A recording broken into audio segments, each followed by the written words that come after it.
So touching on, I know, yeah, we touched on a little bit, but leading people away, leading people out of the church. That's might be the biggest criticism you get. Okay. Yeah, here's my thoughts on that. When people claim their personal authority, they sometimes choose. They sometimes choose to leave. Hold on, I'll bring that back. Or to take a step back. To leave the church or to take a step back by claiming their personal authority. And that is terrifying, especially when women do that in a patriarchal culture. So you can't take it too far, and by seeking your personal authority, you may leave the church. And for her, she's not saying then they're making the biggest mistake of their life or anything like that. Again, this goes back to she's not defining the bounds of revelation. I would be curious to know if she believes that God can give someone a revelation to break their covenants. And also, I come from the philosophy that the church isn't for everyone. I have family members who they are happier and healthier outside of the church. So I've known people who've left and come back, or who, I'm not afraid of that. But if you think leaving the church is the absolute worst thing that anyone could ever do, then yeah, I'm sure that's upsetting if someone happens to follow me and leaves the church and that you want somebody to blame, okay, but I'm not that powerful. Yeah. I say it, and members will get so mad at me for saying it, but I think this life is far more about who we are as people rather than what we believe or what organizations we're tied to.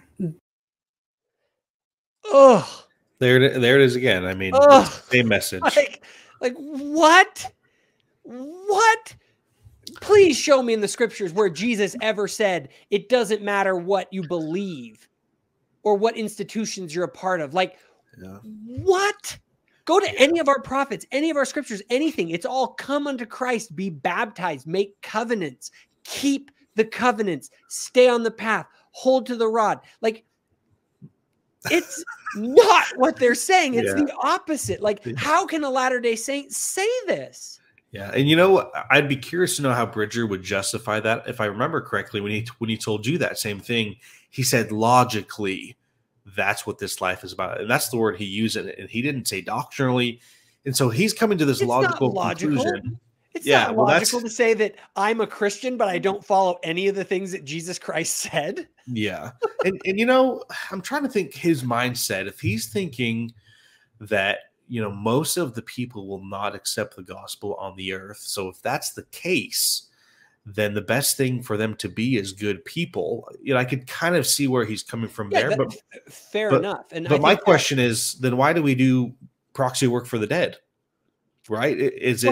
I'm sure he believes that they're essential and all that stuff. I'm going to try and do my best to say what Bridger would say. Bridger would say, look, at the end of the day, we can take care of all that stuff in the millennium. In this life, we just want people to be good people. And if you're a good person, it'll eventually work out. And there's a certain truth to that. Good people, we do believe, will eventually be saved. But you're a Latter-day Saint, and you've been given a commission to go with God.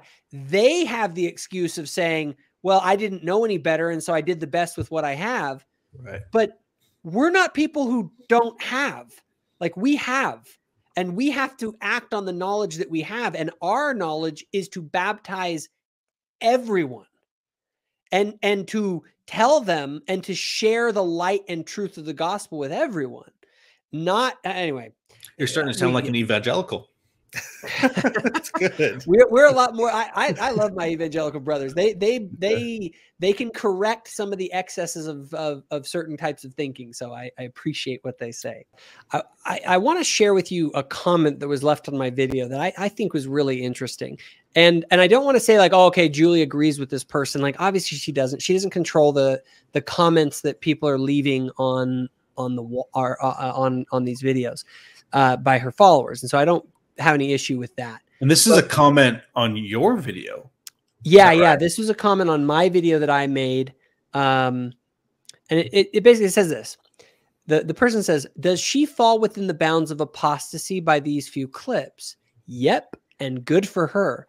The more she can help people leave the Mormons, the better. We need more voices like her. Share this with everyone so we can get more people listening to her.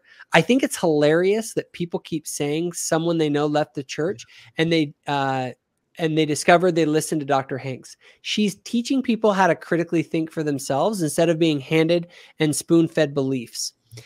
I'd never heard of her until these videos, and I'm happy to see people like her are around and have a large Mormon audience. So this was my question that I asked someone. I said, what does this person see that we don't see? Like, it's pretty obvious here that this person can see what she's doing and that her effect is leading people out of the church. And so, again, it's like, are we really this blind? We're just going to close our eyes to the fact that these sorts of teachings are actually harming people. Like this lady obviously can see it. And there were other comments, people could read them, where people basically said the same thing, like, good for her. I agree with her. And people should leave the church.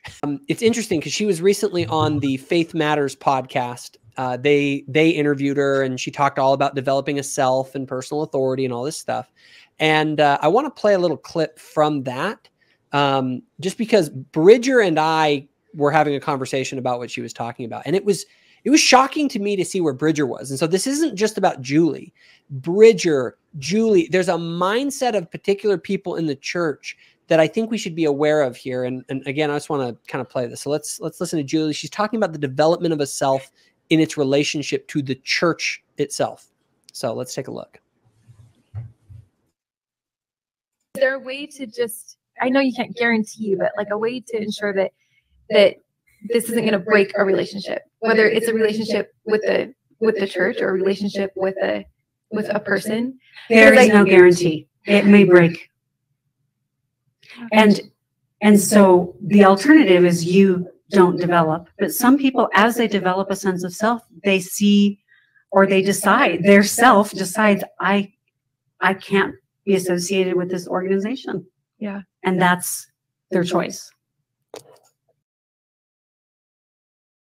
Did you notice the language there? Yep, there's the neutrality again. It's what the neutrality. It's your choice, as though we don't care about that choice. Like, we care about that choice. And so anyway, we go on. I just wanted to pause and just hit that real quick. So let's continue. So she says here after that, one of the things she posted online is, you can be connected to deity without organized religion, and you can also have a connection to religion without a connection to deity. Now, this part was really problematic to me because she basically said, in order for you to develop a self, you essentially may have to break your relationship with the church. And I mean, do we really prioritize the development of our self over our covenants when you literally have Jesus saying, you know, to deny yourself and to follow him? I mean, what's your take on that? Well, first, her Instagram post that you shared there, I don't think there's anything problematic with that. Do you? That you can be connected to deity without organized religion. I mean, you can vaguely be connected to deity, but our kind of core doctrine is that the way that we truly connect with deity in a salvific way is through covenant. And okay, so, and I'm trying to be chill here, right? But we're looking at 99.9% of the world, right? Are we willing to say that they're not capable of being connected to deity, or not to the extent that like members? It's going to depend on what you're going to mean by being connected to deity. What it sounds like she's saying is that, hey, you don't need organized religion to be connected to deity.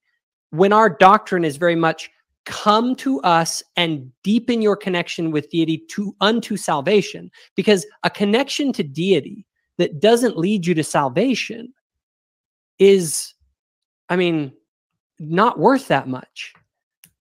Like, we're trying to bring to pass the immortality and eternal life of man. And the only way that you do that is through covenant relationship with God. And so when you tell people that, hey, you don't need our church, organized religion, to have a connection with deity, while technically that's sort of true, like, yeah, you know, you'll be able to feel the spirit, but it's like, and you won't enter the celestial kingdom or reach your highest potential. It's like, that was kind of a big part for her to leave out, you know? See, that's where I disagree.